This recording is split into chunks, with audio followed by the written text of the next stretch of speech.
Russia's playbook for the Baltics is unlikely to be a simple head-on assault. They're masters of hybrid warfare. They've already started. A shadowy conflict fought in the grey zone between peace and war. Over the past 10 years, Russia has employed a range of tactics to exert influence and to try and destabilise the Baltic states. These efforts are multifaceted, targeting political, social and economic spheres. We're already seeing the signs. GPS jamming. Russian interference with GPS signals is disrupting aviation and shipping in the Baltic Sea, a clear attempt to sow confusion and test NATO's response. A lot of that jamming is coming from within Kaliningrad. Sabotage. The recent damage to undersea cables connecting the Baltic states to the rest of Europe, including up into Finland, but out across the Baltic, is a reminder of Russia's ability to cripple critical infrastructure. Disinformation. Pro-Russian social media channels are spreading lies and propaganda, attempting to create division and distrust within the Baltic states. In 2007, cyber attacks on Estonia. While it occurred more than a few years ago, the 2007 cyber attacks on Estonia remain a seminal moment in the understanding of Russia's willingness to use unconventional methods to achieve its foreign policy goals.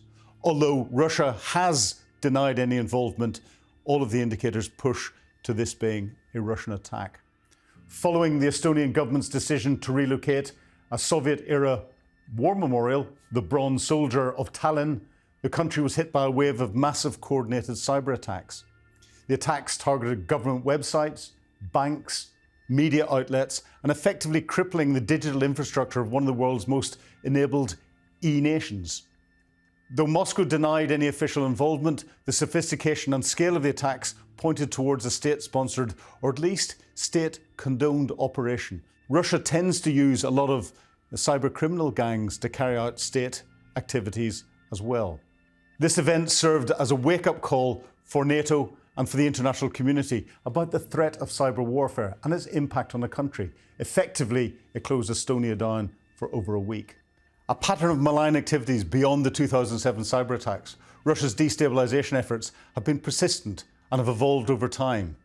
Key activities over the last decade include disinformation and propaganda targeted at government institutions, targeted at political parties, but also targeted at the Russian-speaking minorities in the population, trying to stir unrest and to try and to separate them from the non-Russian speaking, the Estonian, the Latvian, the Lithuanian speaking populations in the country, and create that crack. That's something the Russians are experts at, creating a crack and putting the proverbial knife in it and wiggling it.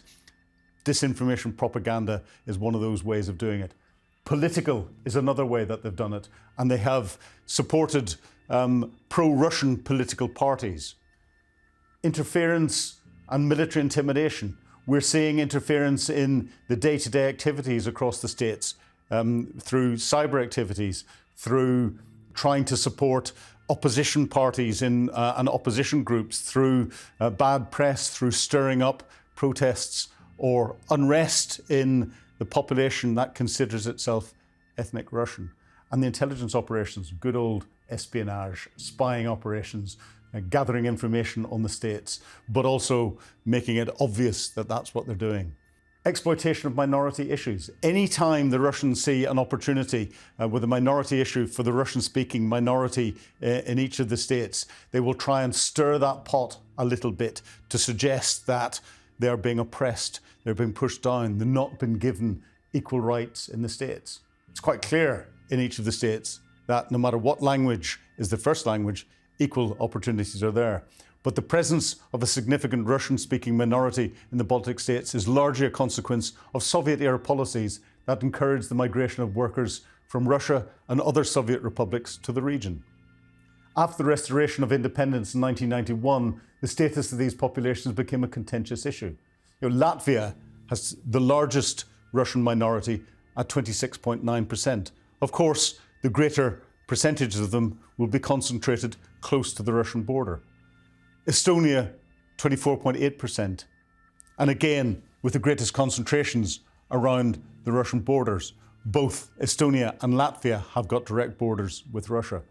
Lithuania, which has got a direct border with Kaliningrad, only has 5.8% of its population considered ethnic Russian. So the Suwałki Gap remains a flashpoint. This area here, the Suwałki Gap.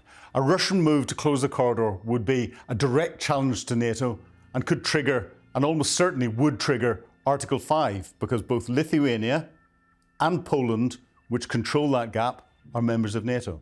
Article 5, the alliance's collective defence clause, an attack on one is considered an attack on all. To counter this, NATO is bolstering its presence in the region. We're seeing an enhanced forward presence. There's multinational NATO battle groups stationed in the Baltic states. The UK provides the core of one of those battle groups. But this is a forward presence by NATO acting as a deterrence and a trigger. And we're seeing Poland and each of the Baltic states increasing their own defensive posture enormously. Poland's buying 1,000 main battle tanks, 1,000 artillery pieces. This is becoming very quickly the most powerful European defensive nation. Infrastructure is being upgraded. Roads and railways are being improved to allow for the rapid deployment of reinforcements from across NATO up through Europe. There's increased air policing. NATO jets are on constant patrol, ready to intercept any Russian aggression in the skies. They're forward based in the Baltic states. They're flying over the Baltic continuously, monitoring the Russian movements from Russia down into Kaliningrad, both by sea and by air. And they're tested almost on a daily basis.